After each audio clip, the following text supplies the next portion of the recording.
pumunta kami ng Colombia. Kasama ko ang aking anak, si Charm, si Dindin, anak ni Charm at kamag-anak ni Charm. Pero pagkatapos kumain ng tanghalian, umalis din sila.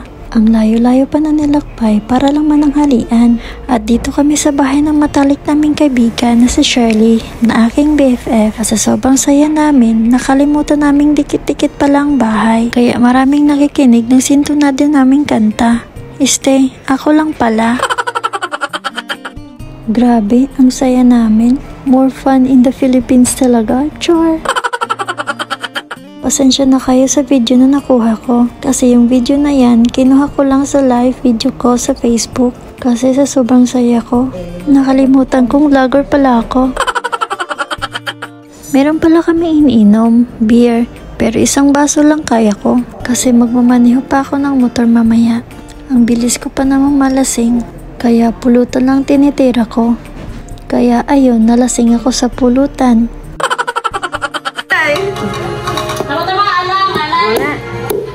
Basi mabuka ng ano. Utak ni, basa Pinoy mo utak ni. Mabili ka. Paraan eh, kakaunon ka nilupa. Para-paraan. Kung gusto, may paraan. Hay nako, wala na kaming ginawa kundi kumain lang kumain. After ng inuman, nagtanghalian. After ng tanghalian, ayan, gumawa kami ng nilupak na saging. At ang ginawa naming pamash ng saging, bote ng soft drinks. Kasi wala naman silang lusong. Ewan ko kung anong Tagalog ng lusong. Yung ginagamit sa pamash ng saging. Masarap kasi yan, lalo na sa panahong tag-ulan. Kaya ayan, tulong-tulong kami. Hanggang sa nagawa namin yung nilupak na saging. Nakakamiss kasi kumain ng ganyan. Meron naman sa Hong Kong, kaya lang mas masarap yung sariling gawa. At ayan na nga, tulong kami. Kasi naman, nakangalay naman ang pagmamash ng saging. Pero ang saya kasi hindi kami naubusan ng masasayang kwento. Pero iniisip ko, kailan kaya itong matatapos tong pukpok na to? Natatakam na kasi ako. O diba, sino ba namang hindi papayat?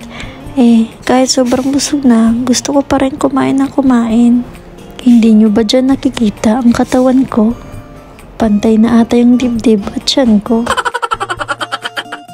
Ikaw ba naman hindi kakain pag nakakita ka ng masasarap na pagkain?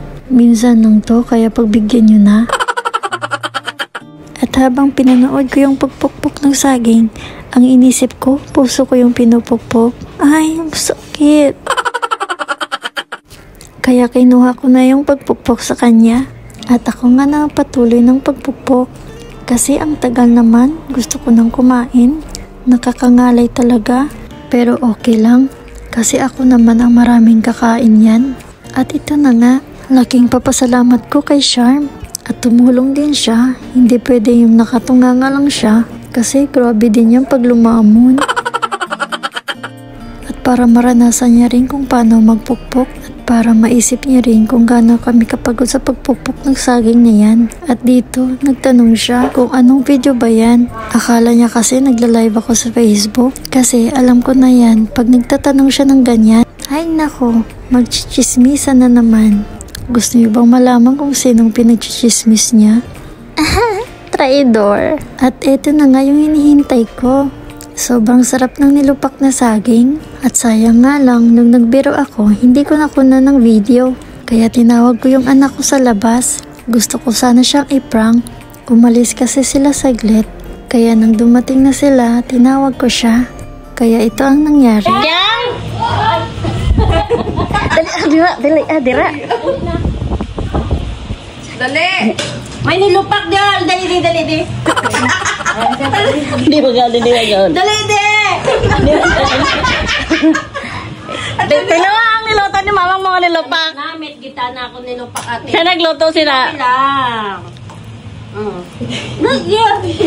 Tilawa lang.